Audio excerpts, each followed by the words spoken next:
preservation of and increased access to the 92nd Street Y Humanities Audio Archives is generously funded by the National Endowment for the Humanities. Good morning. Thanks. Who said that? That was great. People usually don't respond. Threw me off for a second. My name is Deborah Nadell McGee, and I am the director of the Charles Simon Center for Adult Life and Learning here at the 92nd Street Y. I want to welcome you to our second season of our Books and Breakfast series, where we feature extraordinary people discussing contemporary life, values, and ideas.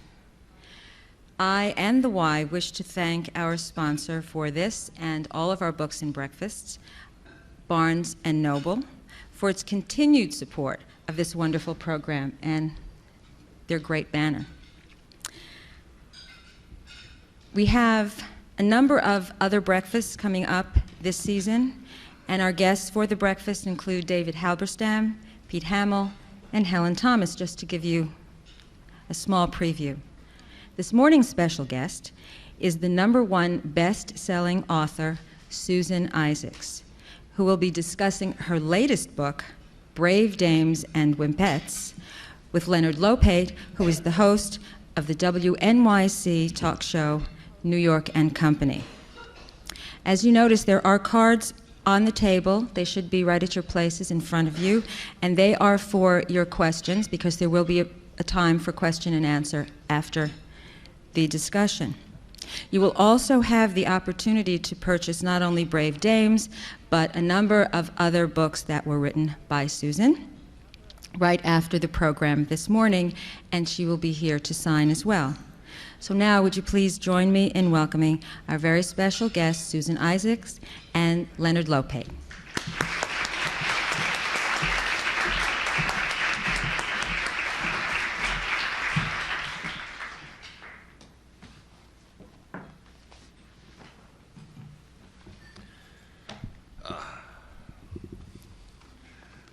I think I'm going to pull this over here so that people don't start yelling louder in the middle of this. Right. The novels that made Susan Issacs famous, like Compromising Positions and Close Relations and Shining Through, can be described as humorous, serious. So can the screenplays, but her more recent bestsellers, Lily White and Red, White, and Blue, which is that a color series that you're doing there? They were more serious.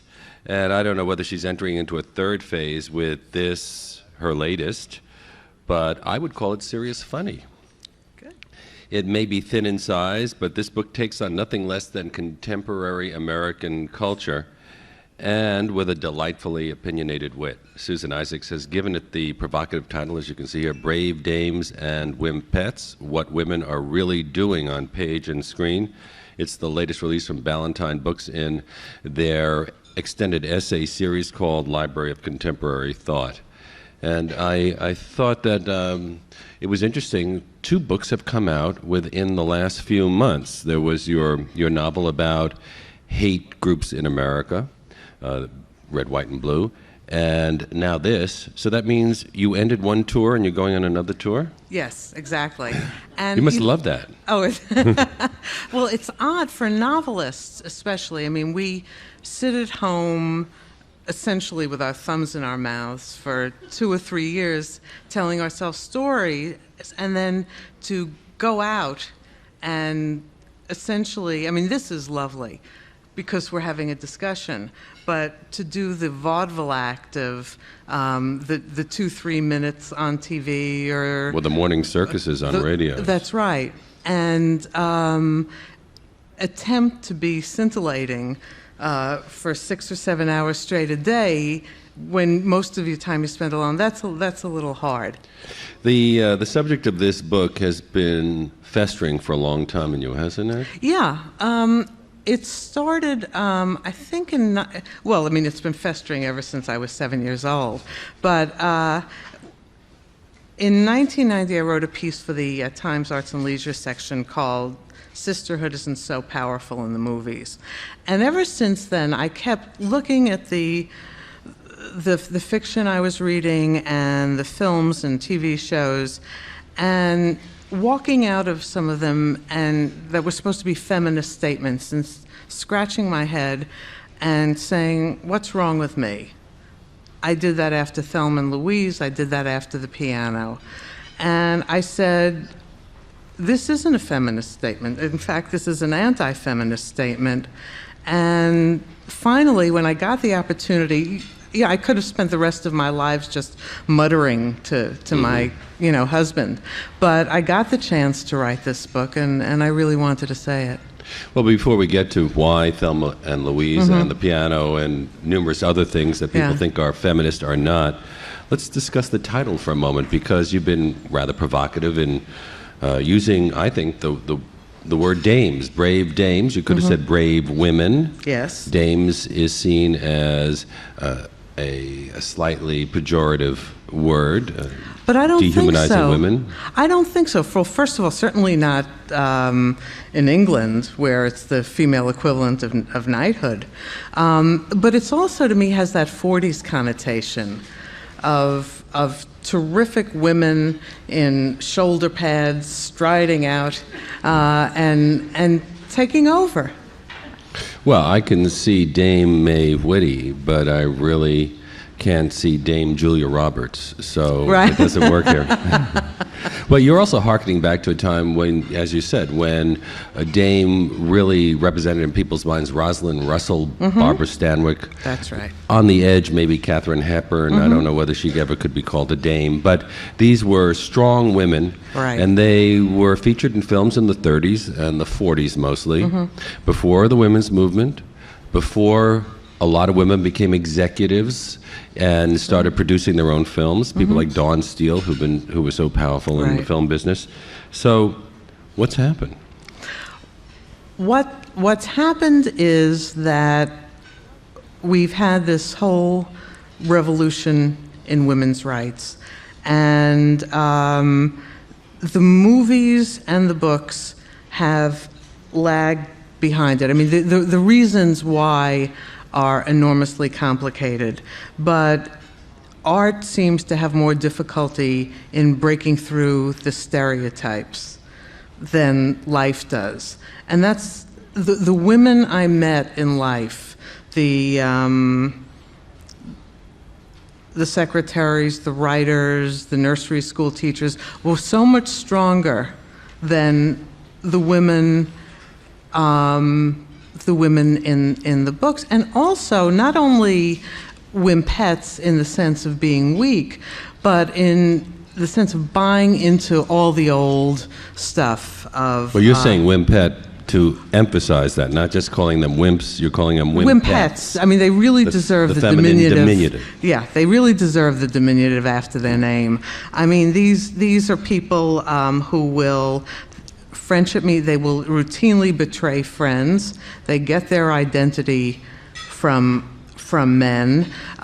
They're not particularly moral. I mean, occasionally in matters sexual, but that has more to do with their perceived value to a man. But that's always been around. Can't we say that there've always been brave dames and wimpettes? Yes, and we've always discussed it. Films like The Women, the George Cukor film with Joan Crawford, was that right? I mean, that was all about wimpettes to some degree, even though they seem to be, in many cases, brave dames. That's right. I mean, they were, at the time it came out, it was,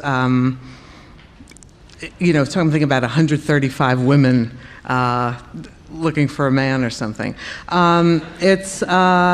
It was, all of them are totally focused on men. A brave dame is passionate about something beyond passion. So you consider yourself a brave dame? I consider myself, I have both of them, and we all do. You can't grow up in this culture and not have a bit of the wimpette in you. What about someone like Martha Stewart, who, who really, I've met her, she seems like a very nice person, actually, although I've never done business with her, but because she seems ambitious, in fact, she seems to have all those attributes that we associate with men, and is still a heterosexual woman, people have a very hard time with her. Oh, absolutely. I mean, they want women ultimately to be cute. But what we're getting in too many movies is, the supposedly strong women like Cameron Diaz, and there's something about Mary. Oh, yes, she's fine, she's terrific, she's an orthopedic surgeon. What does this orthopedic surgeon do? She gets undressed in front of windows. Yeah. We never see her performing any surgery. No, you surgery. never see her in surgery. You see her once in her office, and she looks chic and adorable. Yeah, well, she looks good in white. But this book may be only 160 pages long, but it must have involved an incredible amount of torturous research. You discuss or refer to around 140 movies, 55 made-for-television movies, dramas, and sitcoms, and 30 books. And I was wondering when I was reading it whether you've actually seen Showgirls and Twister and watched Buffy the Vampire Slayer Yes. and Profiler, Xena, Warrior Princess, and Beverly Hills 90210. Some people say you have to suffer for your art, but I wonder how much suffering should be done. Well, except, this was a few years ago, I was, once we got, the wonderful world of cable, and I was flipping through the channels, and I see this show with this woman in an odd costume, and it was ridiculous and cheesy, except she was terrific. She was strong. She was fighting for, someone who was weaker than she was. And I said, what is this? And the same thing when I went to the movie first of Buffy the Vampire Slayer. And here's a teenage girl with typical teenage problems, and she's willing to take on evil, the forces of evil. And I thought, this is great. This is wonderful. What's interesting is that it's so popular with kids, but then let's look at what's popular with adults. Right. Ally McBeal. Ally McBeal, I mean, the most ridiculous conceit of that show, I mean, is not the dancing baby. It's that she went to Harvard. I mean, I say in there, Harvard should sue for slander. Here is a woman, here is a lawyer, 7 years of higher education, and what does she want to do? It's all about finding a man. And yes, everybody can relate to being insecure, but she really does not practice law. She's shown in this huge chair, which is, a cute camera technique, and she's this, God knows, this little teeny thing. And some people think anorexic or yes, bulimic. some people, yeah. Well, she'll write a diet book next. But she says, criminal law? I can't do criminal law. I'm afraid of criminals. It's this silliness. Now, I'm not saying, I mean, this is supposed to be a comedy. And so I'm not saying it has to be like the women in some of Scott Turow's books. But there's Katharine Hepburn in Adam's Rib. There's Goldie Hawn in Seems Like Old Times, who played lawyers, absolutely charming, delicious, wonderful. But they had character. They were strong. They cared about something beyond themselves. Susan Sarandon more recently. Oh, in The Client, she was wonderful. She was fine in that. But the show also has an equally ridiculous male character. I've only watched it once, and I only watched it because everybody was talking about it, and then I realized that once was enough. But it is so incredibly popular with women, and I wonder why that. Do you think that the women's movement to some degree has gotten women into a mindset where they're looking back at these kinds of attitudes with nostalgia? They want to be wimpettes, or they're not sure? No, I think what they want to be is human, and that being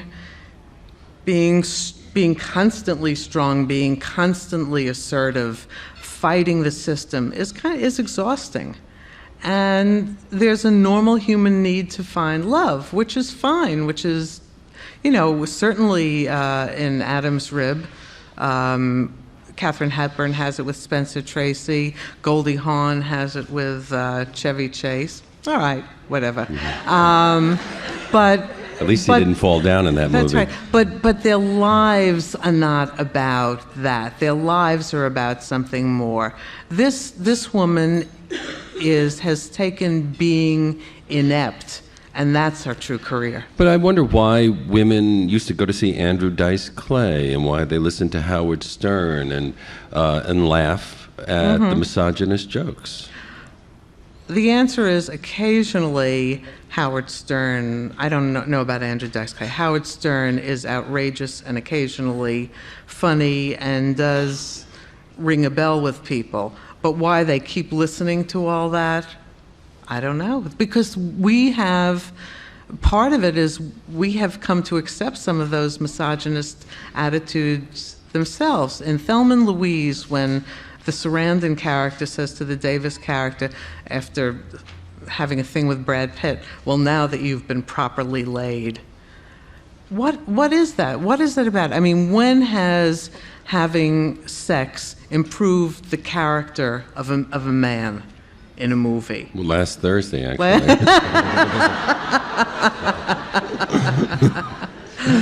But of course, it's that old thing where somebody says, "Well, you know, she wouldn't be so grumpy if she just got laid." That's right.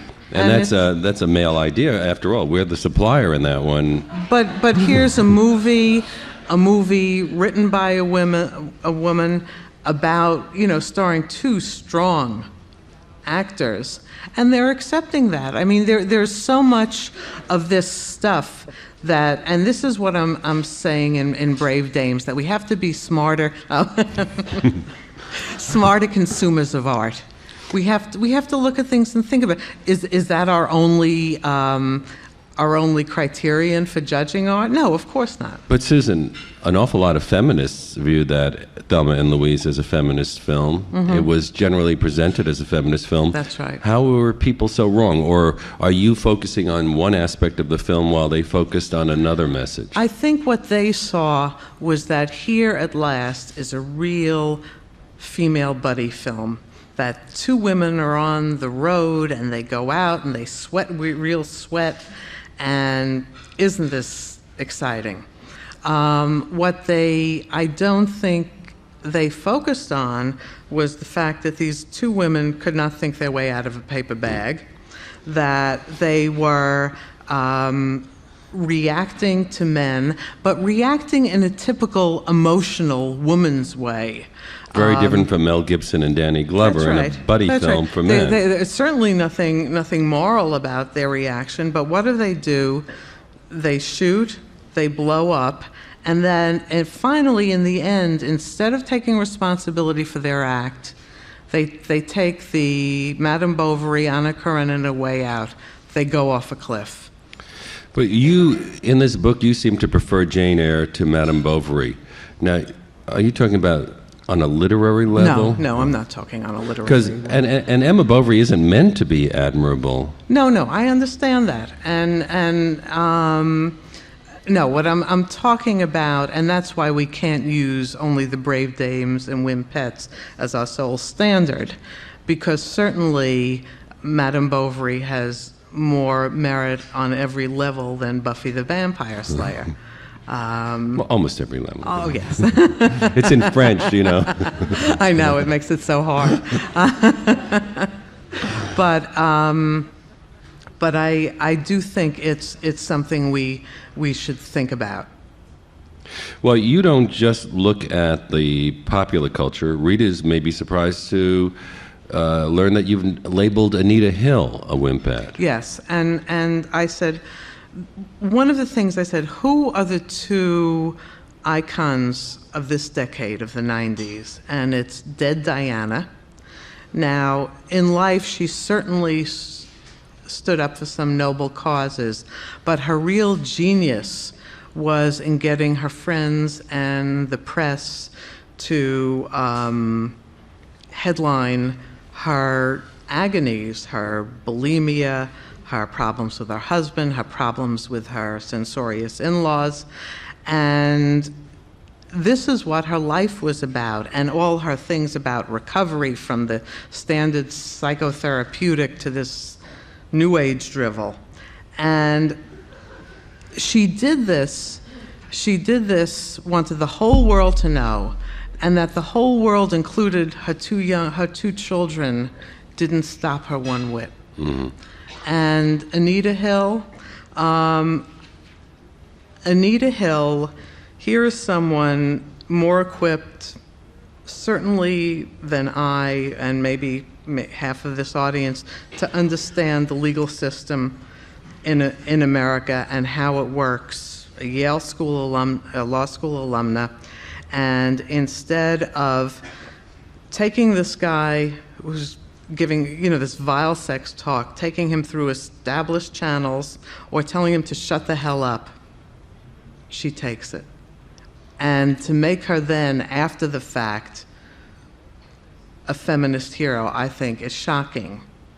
But you're also criticizing her for presenting herself as a victim. And in her defense, we should note that she never asked to testify. She was a reluctant witness and was treated quite roughly. Has actually been a victim in a way, because in some books she has been, she's been accused of everything. Yes, to that degree. She's really been beaten up. But I think that we're getting to this other point. You're saying the key to all of this is the view that some have of women as victims or potential victims. Well, I make the distinction between a wimpette and a true victim. In art, if you read or watch The Color Purple or Sophie's Choice, they were victims. Dinah in the Bible, the daughter of Leah and Jacob, who was raped, was a true victim. And that is, they were powerless to stop what was happening against them. A wimpette is someone who could at least try. Now, like Silkwood, for example, she died trying, but at least she tried, and that's a brave dame. I remember years ago, this does grow out of the women's movement, when people like Susan Brown Miller wrote books that suggested that all women feared men because of rape. And I said, nobody has to fear me. There's no way in a million years I'm going to kill anyone, rape anybody. Yeah. It's just not in me.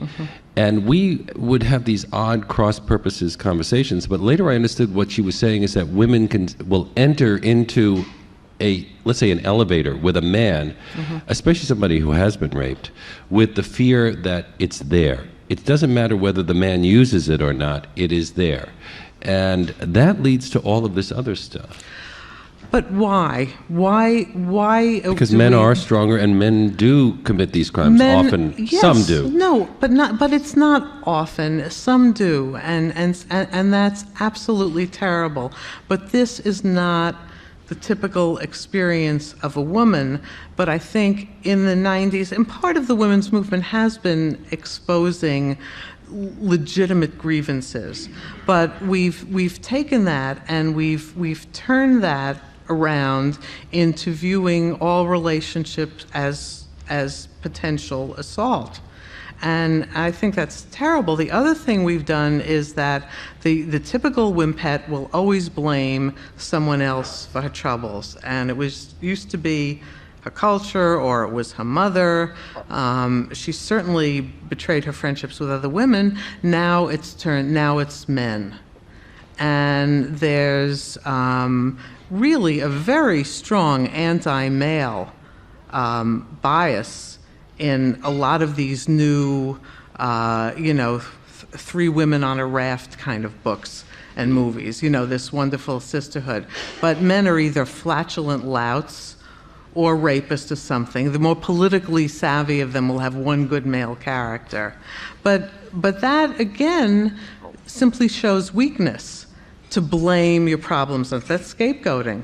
And if you're an actress who wants to enhance your reputation, your Farrah Fawcett Majors, or whatever she is now, then you want to be in something like The Burning Bed, where you're an abused wife, because then you're treated more seriously. Well, yes. Charlie's Angels they're not brave women, or are they brave women? I don't know. Well, Charlie's Angels is both, because there is that idiot Charlie, that voice, telling them, giving them orders about what to do. But it's sort of Charlie is almost like an irrelevant god. You know, these women, these three dames go out and they complete their assignments, and they kick, they hit, they do whatever is necessary and as to bring little this clothing as possible, so that they don't get so I mean, hindered by it's the both, clothing. but what they're attempting to do is to bring the scales of justice back into balance. But you must be aware that this has been a conservative position over the years. They have been critical of feminists and members of pretty much every minority group in this country for crying, "We are victims." Are you moving out of a feminist position here? I think Phyllis Schlafly, we're going to welcome you with open arms. Bite your tongue and spit out 3 times.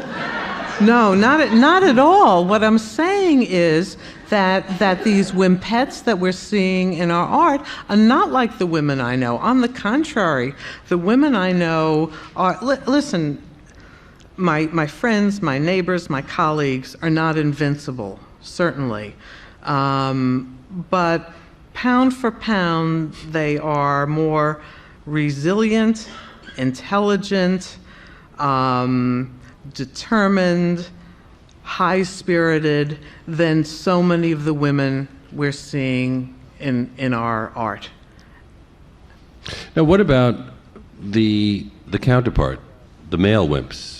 Everybody from Chevy Chase falling down to Woody Allen being the kind of consummate wimp. Now, I wonder whether he doesn't get mentioned because your husband represented him in the Mia Farrow case. Yeah. Was she a wimpette, do you think, in that case? I really don't want to talk about that. I like Woody very much personally, and so I briefly mentioned one of his films here, but I really decided not. Although in some of them, like Alice, and there really are terrific women, but I didn't want to talk about it in the book because. But men are. My point is that there are the male versions of the wimpette. As a popular cultural figure. The difference is they are more objects of ridicule, whereas these women are often seen as admirable? As admirable, and that somehow that we've gotten to the point that we think that being a victim is not just an object for pity or we should come to the victim's aid, but that there's something there's some nobility in it. And I think that's terrible for us. Another major thing, and you've kind of mentioned it a few times, is that wimpettes have obsessive needs to land or keep a man and to have a baby. Right.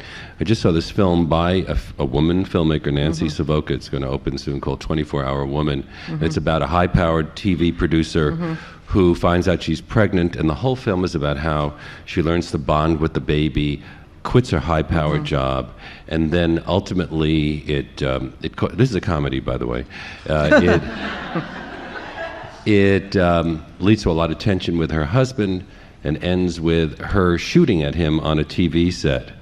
I mean, she has a breakdown because she has a normal child. Just imagine if the child had some problems. Yeah. But I thought you've got to see this film. I mean, you've already seen 140 others to talk about. You've got to see this film and analyze it for me, because there are brave dame things in it, but the message here is, at the end, she winds up making a new TV deal. She finally... After she shoots? Yeah. It's very, I mean, there are so many movies like that from Baby Boom on that are all about women listen, I'm a mother. In fact, my son and my daughter-in-law are here in the audience somewhere. So we should ask them if you're a brave dame or a wimpette. Oh, I see him over there. Oh, yes, he said yes. I love being a mother. The birth of my 2 children was really the high point of my life, and yet I care about something. What I want for the heroines that I admire, not the ones I write, but the ones that I read, the ones that I watch. I want them to be able to look beyond the white picket fences.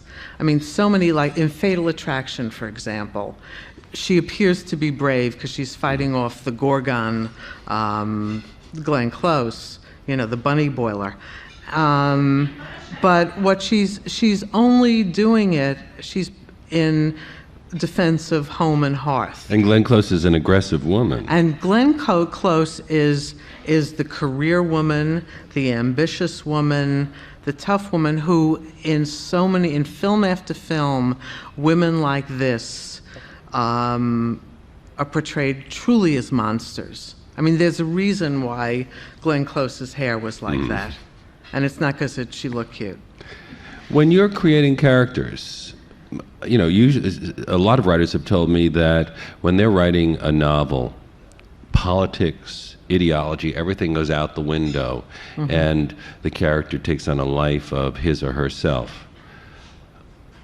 Or is it his or her own? Anyway, does that happen with you, or do you say, uh-oh, this character's getting to be a little too much of a wimpette, and I better do something? No, I never do that. You can't have a political litmus test when you're creating a universe, when you're creating a character. The character, because it can't be true. I mean, that's the kind of superheroes, always brave, always terrific, are the stuff of comic books, not of good fiction. And some of the greatest books ever written, you mentioned Anna Karenina, Madame Bovary, two favorites of mine that you also mentioned, The Mill on the Floss and House of Mirth, both written by women, by the way, feature, to some degree, wimpette endings, if not wimpettes throughout, because this has been part of the way that men and women have related to the world since the beginnings. But we've also had Eliza in Uncle Tom's Cabin. We've had Elizabeth Bennet in Pride and Prejudice. All along, there have also been these strong women who stood up for something they believed. Look, Jane Eyre, yes, she gets the guy at the end, and she loves Mr. Rochester, but her life was not about love. Her life's purpose was a search for justice, and that's what makes her such a rich and wonderful character. I've always had problems with that book because I grew up first listening to Jack Benny, and whenever I heard Rochester, you know, it really undermined it undermined it for me. In your last book, Red, White, and Blue, you have both male and female strong characters, and that is a book that doesn't have a lot of funny stuff in it. That's because you considered the topic so important that you couldn't find funny stuff in hate groups in America? Well, I mean, I think both Lauren and Charlie are good-natured people. And I think there's some in some of the early familiar stuff, there's, you know, some lightness. When I was making the movie Compromising Position, and I was screenwriter, we were on the set, and Frank Perry, the director, said to me, they needed an extra line or two to get Susan Sarandon and Judith Ivey across a room. And Frank looked at me and said, "Quick, give me a funny line." And I was looking for the screenwriter. I can't do that. If in fact, did you come up with one? Yeah, I won't even tell you what it is because it's not that funny. But I never think of myself. It just happens. You know, you sit a chimpanzee at a typewriter, and eventually it'll write Romeo and Juliet or something. You know, I sit in a room alone for 3 years. Eventually, generally something funny happens. But I don't search for the line, because whenever I do, after my first novel, which was reviewed here as being funny and in England as satire, I was thrilled I was a satirist. But well, they have a stronger tradition of satire than we do. But I felt, and my first draft of Close Relations was very forced, because I kept trying to be funny, and it was leaden. So I just said, forget this. Do you think of yourself as a satirist? No. First the character comes to me, and then the character grows into the story, and I think of myself more as kind of a second-rate god of creating a universe, and doing everything, creating a world. And I don't think of myself, I can't think of myself in critical terms. I mean, the worst thing a writer can do is to attempt to be critic of her own work as she's writing it. I mean, at the end, you can look at it and, give yourself a great review. But there are writers who I'm sure are terrified when something comes out that is unlike what preceded, because the publisher is going to say, Susan, this is not a Susan Issacs book. Mm-hmm. We need more funny in it. Mm-hmm. They never did. My editor, Larry Ashmead, said, this is a wonderful book. And, this was my, I think my 7th book with him. And, he was willing to go along with it. I'm curious about your watching all those television shows. Actually, you're the chairman of Poets and Writers. You're a member of the National Book Critics Circle, yes. PEN, the International Association of Crime Writers and Mystery Writers of America. And I realize that those organizations don't have meetings every week, but still, right. Obviously you do a lot of stuff mm-hmm. beyond writing your 3 pages a day, day in and day out. Right. But how do you get to watch all of? Do you videotape things? And yes, I've videotaped. Well, I had someone doing the research who got me the names of a lot of these programs. With an understanding of what a brave dame right. and wimpette yes. are. Mm-hmm. And then I watched one, or some of them I watched more than Ally McBeal. I watched actually several episodes. I was braver than some Are you of us. hooked? No, not at all. Not at all. But what I wanted to find out was, why is this such a phenomenon, and what's it all about? And I was just fascinated by how perfectly dreadful it was. So I kept up. But yes, I watched them all. And did I watch many, many episodes? No, because at night I still have to have that book. I still have to hold the book. So you prefer the reading? The reading, but I do love movies. Well, you've also written screenplays. Right, I've written two screenplays. One an original. One an original, Hello Again. But that went through the entire Disneyization process of 18 months of trips back and forth to Burbank with memos saying, let's juice this premise. So I really collaborated in the destruction of my own screenplay. So that was not making the movie was a delight, but what came out after what I had started with was... And your name is on... And my name is on it. And I should have... See, I was not a brave dame there, because I should have had the guts to quit. My brother writes screenplays sometimes, although for reasons that will become apparent, none of them have ever been filmed, although he's worked with some pretty famous directors. Yeah. And the last one for a very famous director was a rewrite. He was very proud of it. Everybody thought it was great.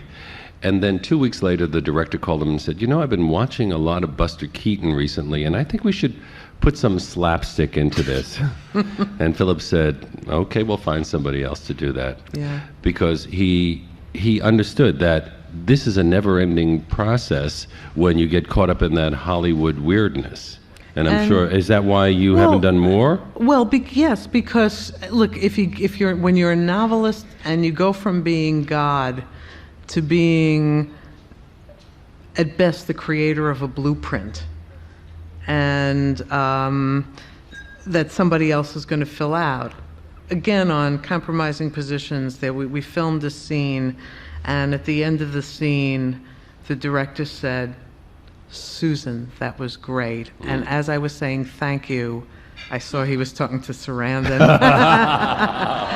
So you understand your role as a writer. And that was a sympathetic director. Frank Perry probably stuck a lot closer to what your intentions were than any other director would have. Absolutely, because he was a director comfortable. He was a New York director, comfortable with writers. He had filmed The Swimmer and Play It As It Lays. David and Lisa. And so he did not think that writers were psychotic. I mean, the average, I think the average studio executive views novelists as kind of Norman Mailer with a Dell, with a knife, and are afraid it'll happen. Even to Norman them. Mailer says that was a long time ago. I know, that was a long time ago. He's right. He's right. But you're saying, well, in the old days when William Faulkner was there, drunk as a skunk, and so here's this great genius who everybody knew as the guy who couldn't get to his car, and you're still paying the price. I think so, but I think you have to understand that filmmaking is a collaborative process. And the writers are the ones who are always complaining, no, they're ruining my stuff. Well, but even when I, as screenwriter, ruined my novel, I didn't ruin it. I took from it that which was cinematic and threw out the rest and created what else needed to be created for the film. I hope everyone has filled out those cards, because in a few moments we will actually be going to your questions. Oh, thank you. But one of the shocking things here is that you call Cinderella a wimpette. Cinderella is a wimpette. Cinderella, but the sad thing is Cinderella, as much talking as about my youth. I know, I'm talking about my youth. I'm talking about Cinderella, and I'm talking about the ballet, and I'm talking about the opera, and I'm talking about the Disney movie. It's all about a man coming along and saving the woman. Mm-hmm. Pretty Woman, she doesn't pull herself out of whoredom. Prince Richard Gere comes along and saves her. Prince Richard Gere comes along in an officer and a gentleman. That's his role in life, I guess, to carry the woman off and to save her. When he's not from saving Buddhism, Tibet from the Chinese. That's right. See, that's good. That's good. He should stick to that. But actually, because Cinderella is one of those key stories of our lives, it sets the tone for everything that follows. Absolutely, absolutely, and it's really such an appealing story that I find myself drawn. I loved Pretty Women, and it was only after that my intellect took over and said, hey, wait a minute. But how far should we go as parents? Should we not give our children Cinderella? No, I think just as I don't believe, other than protecting kids from certain really loathsome works, that I think our children have to be part of the culture. That's why I watch Buffy the Vampire Slayer. That's why I happen to like Jackie Chan movies. Yes, I love literature. Yes, I love serious film and good film. But I also think children have to be part of the culture. I think what we should do is limit it. I think we should limit a child's TV, but give them an hour a day. Give them a choice. We should limit their time on the computer. So, because what you want to do is develop a full child, but not develop a 19th century child for the 21st century. You have said earlier you're not telling people not to watch these television shows, go to these movies, read these books, but are you suggesting that when we're watching Ally McBeal or Veronica's Closet, that we keep in mind that this is stuff that is really promoting this whole idea of wimpette as the way women are? Yes, I think we should keep it in mind, because what it does is it diminishes us at women as women. What it does is, when future generations will look at this, art becomes society's collective memory, and I don't want my descendants to look back at my generation and say they were wimpettes. I don't want my descendants to think that women are somewhat less stalwart than men. Well, I won't. I know you won't. Here's the first question. Is it true that Melanie Griffith never heard of the Holocaust until she made Shining Through? I have heard that. I don't know whether that's true. What happened with Shining Through, which is set during World War II, and it's about an ordinary legal secretary who, through a series of very, very small steps, becomes involved in the war, and it's about heroism. And they said to me, "Who do you see in it?" And I said, "I think Deborah." I had obviously thought of the answer. Deborah Winger and Anthony Hopkins. Well, he had not yet made Silence of the Lambs, and they said, "He's so miniseries." He had been in one miniseries. I said he's one of the great actors of the English theater. But they, because of the so-called curse of World War II movies, that they weren't supposed to make any money, they wanted to get an actress with a high Q in Europe and Asia. Melanie Griffith was it. And so, you had this cute woman, but with the voice of Minnie Mouse, trying to be this brave person who grows in moral stature.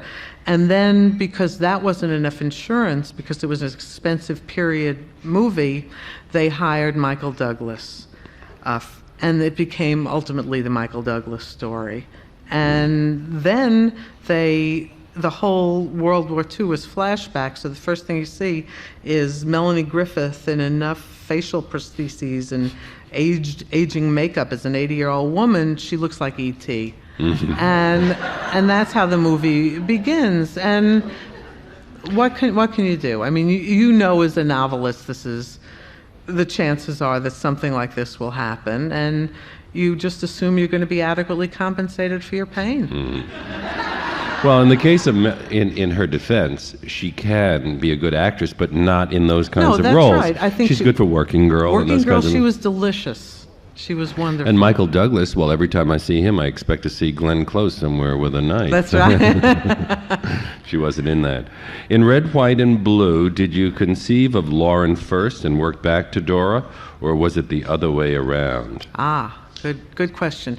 My two characters, the two heroes of Red, White, and Blue, Lauren, who's a reporter for the New York Jewish News, and Charlie Blair, who's a Wyoming FBI agent, I had a sense of them. I had a very strong sense of them, and a sense of their relationship, and a sense of their being drawn to each other, but I also knew that somehow there was a link in the past. And that's, you knew that from the start? I felt it. I didn't know it. But then simply what happened is I knew that 100 years earlier, an immigrant came to New York, and they are both descendants. One Jewish and one Gentile. And one Gentile. Because what I wanted to do in this book, again, I can say this later. I just had I intuited. I don't think this out and map this out. But my question in this book was, what do we all have in common? I mean, this is the era of diversity. Great-grandfather. That's right. But what else? What do all of us Americans have in common? And so but you're not writing a book with a message, are you? No. The old Sam Goldwyn thing, if you want to send a message, call Western Union. But still, messages are there. But I leave it to the reader to decide the message. It's not propaganda, but it's certainly very much about what being an American is, and why these radical groups who consider that essentially that they own America are so really not the best of America. And well, we are seeing a different kind of polarization these days in Washington, and that's probably reflected in these two questions. I'm going to read them together. Okay. Do you consider Hillary Clinton a brave dame or a wimpette? Monica Lewinsky, dame or wimpette? Monica Lewinsky's an easy one, is wimpette. I mean, but she didn't want to be an executive secretary, she told Bill. Yes, and is she doing it on her merits? No. What she does on her own merits is show her thong. And he said the thong is you. The thong is you, yes. She's purely wimpette. Hillary Clinton is a little bit harder. Hillary Clinton has acquitted herself with enormous dignity at a time, really in a time of national crisis, much in the way Jacqueline Kennedy did. And in doing so, in maintaining that brave demeanor, has been very good for the country, and also for her husband. Is she a brave dame? I think she's passionate about something beyond passion. She cares very much about women and children. Has she been terribly effective in this? I think she squandered an enormous amount of stuff by having the arrogance to think she could run health care. Mm-hmm. So while I have some admiration for her, and she's certainly enormously intelligent, I don't know quite where I'd put her. Well, the world's changed so much. I remember right after the election, there was this joke in which Bill and Hillary go to a gas station, and the gas station owner says, "Hillary, how are you?" I'm going to make this joke as quick as possible. They have a warm conversation, and then as Bill and Hillary drive up, Bill says, "Who was he?" And she says, "Oh, he was my boyfriend in college. Almost married him." And Bill says, "Well, you realize that if you had married him, you'd be the wife of a gas station owner?" And she says, "No, Bill, if I had married him, he would have been president." And at the time, at the time that seemed really germane. I'm not so sure that joke makes as much sense today. Well, you know what's so interesting, though, is here she is. She's a few years younger than I, and she is that first generation of women who grew up in college with the women's movement, who really could have made it on her own. Maybe, I don't know, maybe not as president, certainly as senator, certainly as a Supreme Court justice, but she did it the traditional way. That interests me. And stood by her man, as they say. And stood by her man. I've just been informed that we are out of time, but you're going to be signing books, not only Brave Dames and Wimpettes, but I think Red, White, and Blue as well. Is the next book going to have a color in it? I don't know. Thank you so much, Susan Thank Issacs. you. And thank you all for coming out so early.